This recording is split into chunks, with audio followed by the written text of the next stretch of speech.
Hola amigos, bienvenidos al canal Matemática con Vivancos. Estamos en un nuevo vídeo en el cual os voy a explicar cómo se calcula la distancia entre dos rectas tridimensionales que se cruzan. Bien, lo primero que tenemos que hacer es crear un dibujo mental o un esquema mental de lo que es el problema. Y eso es lo que vamos a hacer para luego ir creando los elementos que nos conducen a la solución. Lo que para hacernos una imagen del problema podéis coger un bolígrafo y ponerlo encima de vuestra mesa. Veréis que es una recta, ¿vale? Podemos imaginar que es una recta que está sobre un plano, ¿vale? Encima de esta recta cogemos otro bolígrafo, un lápiz, y lo ponemos paralelo a la mesa, pero que no sea paralelo a la recta que habíamos puesto antes. Bien, esos son dos rectas que se cruzan. Dos rectas que se cruzan en tres dimensiones, son dos rectas que tienen esa posición que nosotros le hemos puesto un plano especial a el de la mesa porque es el que vamos a utilizar. El método que vamos a explicar, si las rectas son paralelas, bueno, pues ese no sería útil, ¿vale?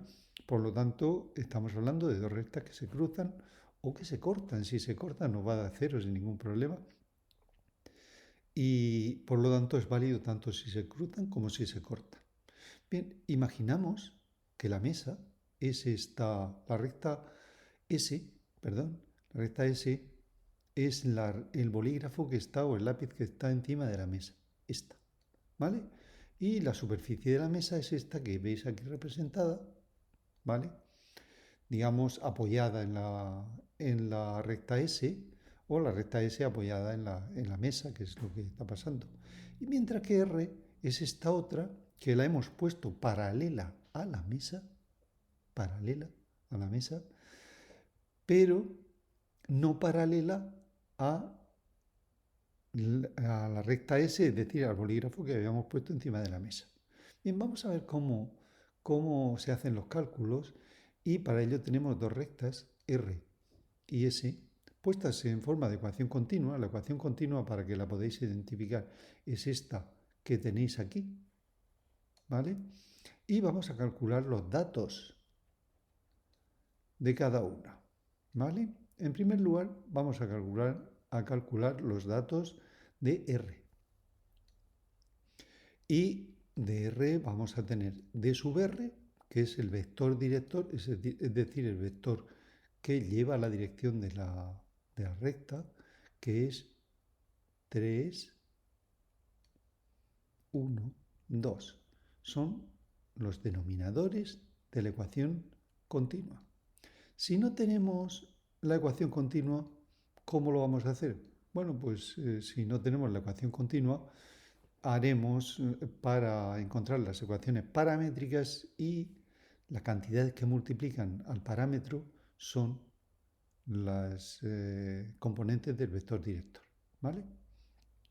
Y por otra parte, vamos a hacer un punto P que será 2 menos 1, 3. Si os fijáis, es como si le hubiese cambiado los signos. Menos 1, 3. Como si hubiese cambiado los signos de estos números. En realidad, aquí lo que ha pasado es que si yo hago igual a lambda, y lambda es el parámetro, por lo tanto, puede coger todos los valores de R, uno de ellos es 0, y por lo tanto, si aíslo la X, el 2 que está restando, este 2 que está restando pasa sumando, este más 1 que está sumando pasa restando, ¿vale? Y son estos tres números. O bien identificarlos según la ecuación continua de la recta, que son, veis, las coordenadas de P, son los números que restan a la X, a la Y y a la Z. Bien, S tiene D sub S, que podéis parar el vídeo y calcularlo vosotros mismos, menos 1, 4, 3. y Q, el punto de S, que es 2, 2, menos 1, 1, 2, menos 1, 1. Bueno, la coincidencia de estas dos coordenadas simplemente es una casualidad y por lo tanto no debéis hacer más caso porque no tiene nada de relevante. En primer lugar, veamos que R y S no son paralelas. ¿Vale? Lo representamos con este signo de un paralelo. Paralelo son dos rayas paralelas hacia abajo. Y tachadas quiere decir que no son paralelas. ¿Por qué sé que no son paralelas? Bueno, pues eso me lo dicen los vectores que marcan su dirección, lógicamente, claro. Si no son proporcionales, es decir, si 3 entre menos 1 no es igual a 1 entre 4, o no es igual, cualquiera de estas desigualdades me vale. Ya con esta tendría suficiente, pero escribo la tercera para que lo veáis. Si se dan estas desigualdades, quiere decir que no son paralelas, ¿vale? Así que tenemos dos rectas que se cruzan o que se cortan. ¿Qué caso es? Bueno, pues a priori no lo sabemos, claro. Ahora vamos a seguir con la imagen que habíamos construido. Decíamos que teníamos un lápiz o un bolígrafo encima de la mesa y otro paralelo a la mesa, pero no paralelo al primero, que es el que está a una distancia que es justo la que vamos a calcular. Recordad que la distancia entre dos elementos geométricos es la distancia mínima entre ellos, ¿vale? Bueno, pues esta es la que vamos a construir con este plano paralelo que equidista de todos los puntos de R, ¿vale? ¿Sí? R es la recta que habíamos puesto con la mano paralela al plano. Por lo tanto, quiere decir que todos sus puntos equidistan del plano, ¿sí? Bien, vamos a continuar construyendo el plano de la mesa. Y a partir del plano podremos calcular esta distancia.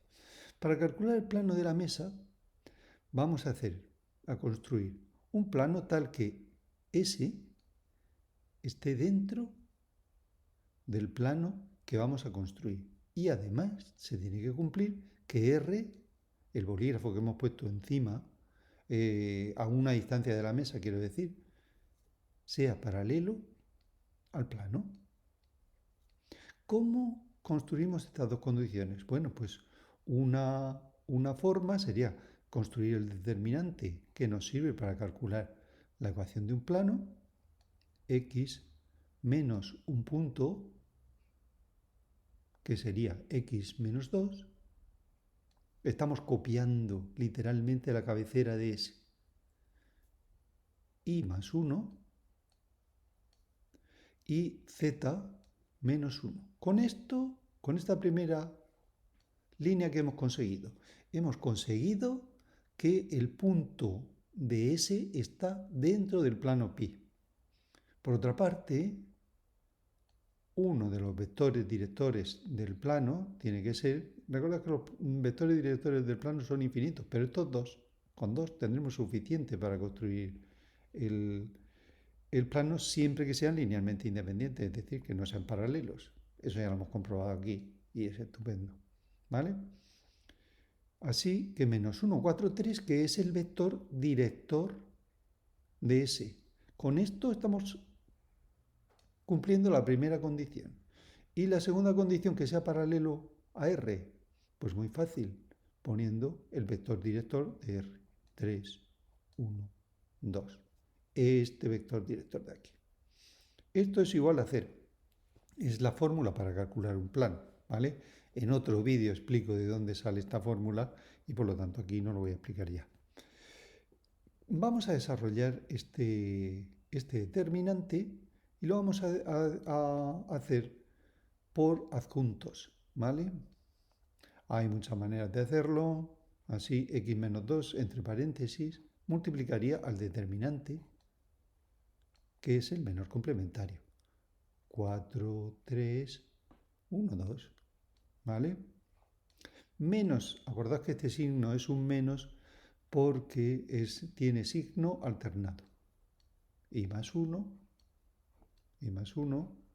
Si desarrolláis este determinante por la regla de Sarrus, sale perfectamente igual que lo que estoy haciendo, ¿eh? ¿Vale? Yo lo hago así y bueno, pues es una manera de hacerlo. Menos 1, 3, 3, 2. ¿Sí? Esta columna y esta. Y finalmente más z menos 1, el tercero, que es positivo por los signos alternados, que multiplicaría a todo este determinante. No hagáis tantas rayas como estoy haciendo yo, porque si no, luego el profesor os dirá que vuestro examen está ilegible y que eso no parece un examen. Así que hacerlo más limpio, yo lo hago así porque tengo que estar explicándoos cada cosa de dónde sale, ¿vale? Pero vosotros podéis hacerlo mejor. Venga, vamos a desarrollar este determinante que es 4 por 2, 8, menos 3, ¿sí? 5. 5 por x menos 2, ¿vale? Menos. Y más 1 por este determinante que tenemos aquí, que es menos 2, perdón, menos 9, menos 11. Menos 11. Le ponemos un paréntesis para que no parezca que resta. Y finalmente más z menos 1, que multiplicaría a menos 1, menos 12, menos 13. Ponemos su paréntesis para que no parezca que resta. Y ahora quitamos estos paréntesis ya, multiplicando simplemente 5x menos 10, 5 por x, 5 por menos 2, menos 10, menos, más, menos por menos, que es más, 11, y más 11, menos 13, z,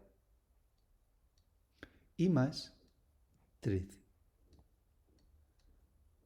¿Vale? Ahora agrupamos todos los números en una parte y la parte literal en otra y nos quedaría el plano pi, que es el plano de la mesa. No os olvidéis, no nos podemos olvidar de lo que estamos calculando.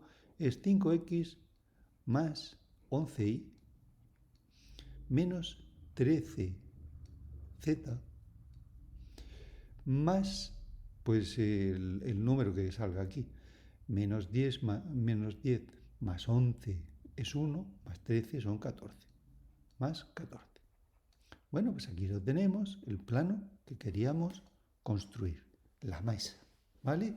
Y ahora hemos dicho que la distancia es la distancia desde cualquier punto de la recta R a la mesa, al plano, que es una distancia que sabemos calcular porque hay una fórmula para calcular la distancia de un punto a un plano, de P a pi, que es igual al valor absoluto de A por x sub 0 más B por I sub 0 más, esto es una B, C por Z sub 0 más D, cerramos el valor absoluto y dividido por la raíz cuadrada de A al cuadrado más B al cuadrado más C al cuadrado. Bueno, me diréis, Vivancos, tú nos enseñaste a calcular esto en otro vídeo, haciendo unos planos, unas rectas perpendiculares y tal. Si lo podemos hacer así, esto es mucho más corto, evidentemente. ¿Cuándo lo hacemos así? Lo hacemos así cuando el examen no nos da instrucciones de cómo calcular la distancia. Si el examen nos da instrucciones de que tenemos que utilizar los planos, las rectas perpendiculares y demás, tenemos que hacerlo. Si no, en principio esta fórmula es suficiente y podremos calcular la distancia de un punto a un plano, sobre todo en problemas donde este cálculo es secundario, porque ahora esto es algo que nos ayuda a calcular la distancia entre las rectas, no es el problema que nos han pedido, ¿vale? Bien, así que la distancia desde un punto de S, un punto de R, perdón, P, el punto P, vamos a utilizar el punto P. ¿Daría igual si utilizamos otro? Pues sí.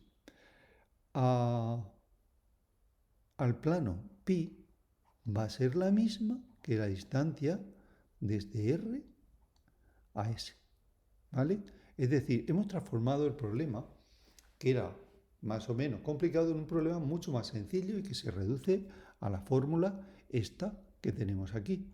Vamos a calcular la distancia de P a pi y lo vamos a hacer mediante la fórmula. A es 5, B 11, C menos 13 y D más 14. Mientras que X sub 0 va a ser, hemos dicho, las coordenadas del punto P. X sub 0, 2, Y sub 0 menos 1 y Z sub 0, 3. ¿Vale? Vamos a hacer 5 por 2 más 11 por menos 1. Siempre los negativos, cuando los multiplicamos, los ponemos entre paréntesis. Menos 13 por Z, que era 3. Más 14. No se nos olvida la D. La D que está aquí. No se nos olvida la D y la barra del valor absoluto. Y abajo, ¿qué ponemos? Pues raíz cuadrada de 5 al cuadrado más 11 al cuadrado más 13, bueno, menos 13 al cuadrado, pero que eso acaba dando positivo porque es negativo al cuadrado, menos por menos, ¿vale? Esto es un más y esto es menos 13 al cuadrado. ¿Qué da este resultado? Bueno, pues este resultado da 26 entre 3 por raíz de 35. Bien, pues esto es la distancia que estábamos buscando, que hemos visto que era igual que la distancia de un punto a un plano. Hemos repasado la fórmula también de la distancia de un punto a un plano, que nos es útil. Hemos repasado la ecuación continua de la recta y hemos repasado cómo calcular puntos. Y aún os haría una puntualización más. Si queremos calcular puntos de un plano o de una recta, es muy fácil. Simplemente tenemos que sustituir la lambda, esta que tenemos aquí, por valores arbitrarios y vamos calculando los puntos, que son lógicamente infinitos, simplemente calculando la x, la y y la z. O bien, podemos sustituir directamente para calcular un punto de S. Digo, bueno, supongamos que z es igual a 3, ¿vale? Con eso consigo aislar la y el valor que me dé lo sustituyo aquí en esta fracción y calculo aislando la x. Una vez que las tenga las tres, esas son las tres coordenadas de un punto de la recta, de otro punto de la recta. Y me diréis, Pimanco, ¿si puedo sustituir en vez de la z la x? Pues sí, ¿vale? ¿Eso por qué? Porque las rectas tienen un parámetro. Y el parámetro quiere decir que podemos escoger uno de los valores. Los tres no, pero podemos escoger uno y calcular los otros dos. Bueno, pues así acabamos el vídeo de la distancia entre dos rectas que se cruzan. Y si os ha gustado, darle un like, suscribiros al canal, que es gratis, y nos vemos en el próximo vídeo.